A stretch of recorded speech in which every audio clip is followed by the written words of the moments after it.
Hello guys, welcome back అవచ్చా అమ్ములు princess channel. Guys ఇప్పుడే తమ్నేల్లో పెట్టిన ప్రకారం ఏపీ పీసెట్ 2024 సో ఫీజు రింబర్స్మెంట్కి ఎవరు ఎలిజిబుల్ అవుతారు, సో ప్రైవేట్ కాలేజ్కి కూడా వస్తుందా ఏంటి అని చెప్పి ఫుల్ క్లారిటీ అయితే ఇస్తాను. సో మనకి గవర్నమెంట్ సైడ్ నుంచి అయితే ఒకటైతే వచ్చింది.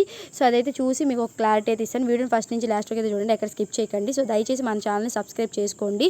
అలాగే మీకు పీసెట్కి రిలేటెడ్ ఏమి టాపిక్స్ కావాలో నాకు కింద కమెంట్ చేస్తే ఆ టాపిక్ మీద అయితే వీడియో చేయడం అయితే జరుగుతుంది. ఎందుకంటే మీరు డౌట్స్ రైజ్ చేస్తేనే ఓకే వీళ్ళకి ఈ వీడియో కంటెంట్ కావాలని చెప్పి అప్పుడు నేను చేయగలను, లేకపోతే నాకు తెలియదు కదా మీకు ఏ కంటెంట్ కావాలి అని చెప్పి. సో నేను గెస్ట్ చేయగలను, సో గెస్ట్ చేసి నేను కొన్ని చేయగలను, కానీ అన్నీ చేయలేను. కాబట్టి మీరు కొన్ని కమెంట్ చేసి దాని వైపు కంటెంట్ మేము చేయడానికి నేను చూస్తాను, ఓకేనా. సో ఫీజు రియంబర్స్మెంట్ ఎవరికి వస్తుంది ఏంటి అని చెప్పి నేను చెప్తాను, ఓకేనా. సో ఇక్కడైతే క్లియర్గా చూడండి. The government of GOMS number 77 of social welfare department dated 25/12/2023 order the in case of post graduation courses the Sarvepalli Radhakrishna విద్యార్థి మిత్ర scheme shall be applicable only to the students admitted under convener quota in the post graduation programs offered by state funded university and government degree PG colleges in state of the Andhra Pradesh from 2024-25.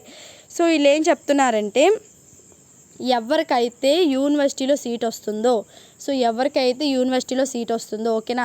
So A GO అనేది change అవ్వలేదు. So last year అయితే ఎలా అయితే ఉందో ఈ year కూడా అంతే అని చెప్పి వీళ్ళు చెప్పడం అయితే జరుగుతుంది. ఎవరికైతే యూనివర్సిటీస్లో సీట్ వస్తుందో వాళ్ళకి మాత్రమే ఫీజు రియంబర్స్మెంట్ వస్తుంది. యూనివర్సిటీలో ఎవరికైతే సీట్ వస్తుందో అది సెల్ఫ్ ఫినాన్స్ అయినా యూనివర్సిటీ అయినా ఎవరికైతే సీట్ వస్తుందో వాళ్ళకి మాత్రమే స్కాలర్షిప్ వస్తుంది అని చెప్పి వీళ్ళు క్లియర్గా అయితే మెన్షన్ చేశారు. The above are not applicable to the students admitted under convenor quota in the case of post graduation program either regular or self finance mode or self support mode in the private aided and private unaided degree PG college from the academic year 2024-25 fresh admissions. ఈ పాయింట్కి meaning ఏంటి అంటే ఎవరికైతే private కాలేజ్లో అది self ఫినాన్స్లో అయినా సరే, కొన్ని ప్రైవేట్ కాలేజెస్ సెల్ఫ్ ఫినాన్స్ ఉంటుంది, సెల్ఫ్ సపోర్ట్ కూడా ఉంటుంది.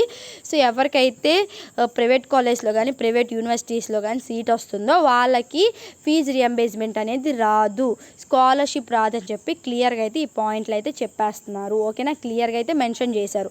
సో ఫైనల్గా నేను చెప్పేది ఏంటి అంటే ఎవరు ఎలిజిబుల్ అంటే ఎవరికైతే యూనివర్సిటీలో సీట్ వస్తుందో వాళ్ళు మాత్రమే ఎలిజిబుల్. అది కూడా యూనివర్సిటీలో సెల్ఫ్ ఫినాన్స్కి, రెగ్యులర్కి, జనరల్కి జనరల్ సీట్స్కి సెల్ఫ్ ఫినాన్స్కి మాత్రమే ఎలిజిబుల్, ఓకేనా. ఇఫ్ ఇన్ కేసు యూనివర్సిటీలో సెల్ఫ్ సపోర్ట్ సీట్స్ ఉంటే వాటికి మాత్రం స్కాలర్షిప్ రాదు, ఓకేనా. సెల్ఫ్ సపోర్ట్ సీట్స్ ఉంటాయి, పేమెంట్ సీట్స్ ఉంటాయి, వీటికి మాత్రం స్కాలర్షిప్ రాదు. ఓన్లీ జనరల్ సీట్స్కి, సెల్ఫ్ ఫినాన్స్ సీట్స్కి మాత్రమే మీకు స్కాలర్షిప్ అయితే వస్తుంది, ఓకేనా. యూనివర్సిటీలో జనరల్కి సెల్ఫ్ ఫినాన్స్ సీట్స్కి మాత్రమే స్కాలర్షిప్ వస్తుంది. సెల్ఫ్ సపోర్ట్ అయినా పేమెంట్ సీట్స్ అయినా వీటికి మాత్రం స్కాలర్షిప్ రాదు, ఓకేనా. సో ఓన్లీ గవర్నమెంట్ యూనివర్సిటీలో ఎవరికైతే గవర్నమెంట్ యూనివర్సిటీస్ కానీ గవర్నమెంట్ కాలేజెస్ ఉంటాయి కొన్ని, వాటిలో ఎవరికైతే సీట్ వస్తుందో వాళ్ళకి మాత్రం ఫీజు రియంబర్స్మెంట్ స్కాలర్షిప్ వస్తుంది. ఇంకా మిగతా ఎవరికైతే రాదు, ప్రైవేట్ కాలేజ్ వాళ్ళకి రాదు, ప్రైవేట్ యూనివర్సిటీస్ వాళ్ళకైతే రాదు. సో ఇది క్లియర్. సో మీకు అర్థమైంది అనుకుంటున్నా. సో వీడియో అర్థమైతే లైక్ చేయండి, షేర్ చేయండి, సబ్స్క్రైబ్ చేయండి, మన ఛానల్ని సబ్స్క్రైబ్ చేసి కింద కమెంట్ చేయండి మీకు ఎలాంటి వీడియోస్ కావాలో. So thank you for watching. Signing off Ammulu princess.